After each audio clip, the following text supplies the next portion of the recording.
కోపంతో ఆవిడ మనల్ని కూడా విమర్శిస్తా ఉంది. నాకేం బాధ లేదు, మీరు విమర్శిస్తే నేను సమాధానం చెప్పుకునే సమర్థత మాకుంది, తెలుగుదేశం పార్టీకి ఉంది. ఆ విషయం ఆవిడ కూడా గుర్తుపెట్టుకోవాలి.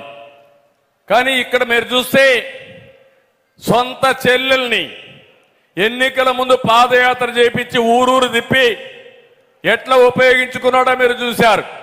అంటే టిష్యూ పేపర్ బాత్రూమ్ మారిగా వాడుకొని ఈ అమ్మాయి ఆ టిష్యూ పేపర్ బారేసినట్టు ఇప్పుడు చెల్లెలు వదిలేసే పరిస్థితికి వచ్చాడు. ఏమి న్యాయమో నాకైతే అర్థం కాలేదు. అందరితో పర్వాలేదు, కుటుంబాల్లో తగరాదులు వస్తాయి, నేను ఎక్కడ తప్పుపట్టను. కుటుంబాల్లో తగరాదు వచ్చినా మీరు ఒక్క విషయం గుర్తుపెట్టుకోవాలి.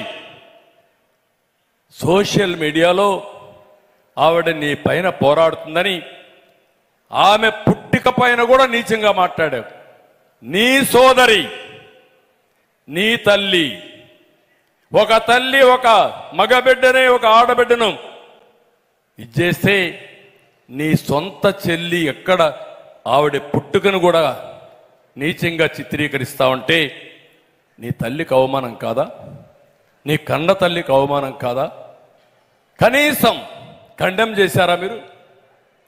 సరే, నన్ను తిట్టాడు, పవన్ కళ్యాణ్ తిట్టాడు, మన ఆడవాళ్ళు తిట్టారు. కడాన పవన్ కళ్యాణ్ అన్నాడు, ఒకటే మాట అన్నాడు భరించలేక మొన్న మీటింగ్లో, అవునయ్యా నాకు 3 పెళ్ళాలు ఉన్నారు, నువ్వు నాడుగో పెళ్ళాగా రమ్మన్నాడు. దాంతో వీళ్ళు పీక్కుంటున్నారు, ఏం చేయాలో అర్థం కాకుండా. కనీస సాంప్రదాయాలు రాజకీయాల్లో విలువలు లేవా అని అడుగుతున్నా. అంటే ఇంత దగాకోరు రాజకీయాలు, నీచమైన రాజకీయాలు, ఇవన్నీ చూస్తే చాలా బాధేస్తుంది. అందుకనే మీరందరూ కూడా గుర్తుపెట్టుకోవాల్సింది, ఒక నేరస్తులు,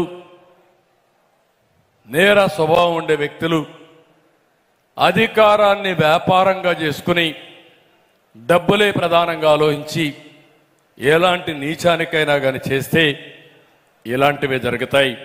ఈ విషయం మీరు గుర్తుపెట్టుకోవాల్సిన అవసరం ఉంది. నిన్న ఒక అతను హైదరాబాద్లో తెలంగాణ అతను ఒకసారి మాట్లాడితే నాకు చాలా బాధేసింది. ఏంట్రా ఈ రాష్ట్రం అని. సార్, హైదరాబాద్ అంతా మీ వల్లనే వచ్చింది, సైబరాబాద్ మీరు నిర్మాణం చేశారు, బ్రహ్మాండమైన ఎకోసిస్టమ్ ఇచ్చారు. ఈరోజు ఏ మారుమూలకు పోయినా ఆ అభివృద్ధికి మీరే కారణమని మనస్సాక్షిగా అందరూ ఒప్పుకుంటున్నారు. నేను నిన్న మొన్న ఆంధ్రాకు పోయాను. ఒక 2-3 రోజులు ఏదో మా స్నేహితుడు పెళ్ళుంటే పోతే తిరిగి వస్తా ఉంటే నేను ఒక హోటల్ దగ్గర నిలబడి ఎట్లుందో కనుక్కున్నాను. కనుక్కుంటే ఒక వ్యక్తి అక్కడికి వచ్చి, లారీ, అంత మునుపు నేను లారీ ఉండేది, ఇప్పుడు లారీ కూడా అమ్మేసుకున్నా, ట్రాన్స్పోర్ట్ మొత్తం దెబ్బతినింది, లారీ ఓనర్గా ఉన్న నేను ఈరోజు క్లీనర్గా తయారైపోయాను. అంటే అదే లారీకి ఇతను డ్రైవరు క్లీనర్గా తయారయ్యే పరిస్థితికి వచ్చాడు. ఒక్క నిమిషం తమ్ముడు, లాస్ట్లో ఆ లారీకి డ్రైవర్గా తయారయ్యే పరిస్థితి వచ్చాడు. ఇంకొక అతను, ఒకప్పుడు నాది హోటలు, అప్పుల పాలైపోయి హోటల్ అమ్ముకున్నా, ఇప్పుడు తోపుడు బండి పెట్టుకొని కడుపు కోసం బతుకుతున్నానని చెప్పే పరిస్థితికి వచ్చాడు. నేను చెప్పింది ఇది యథార్థమైన కథలు ఇవన్నీ. మీరు చూశారు రంగనాయకమ్మ, ఎక్కడో ఎల్జీ పాలిమర్స్లో యాక్సిడెంట్ జరిగితే ఇది తప్పని సోషల్ మీడియాలో ఒక పోస్టింగ్ పెట్టింది. మనసు చంపుకోలేక ఆవిడ సోషల్, ఎవరు లేరమ్మా, ఎవరు లేరు, ప్లీజ్ ఎవరు లేరు, ఏది లేదు, కూర్చోండి.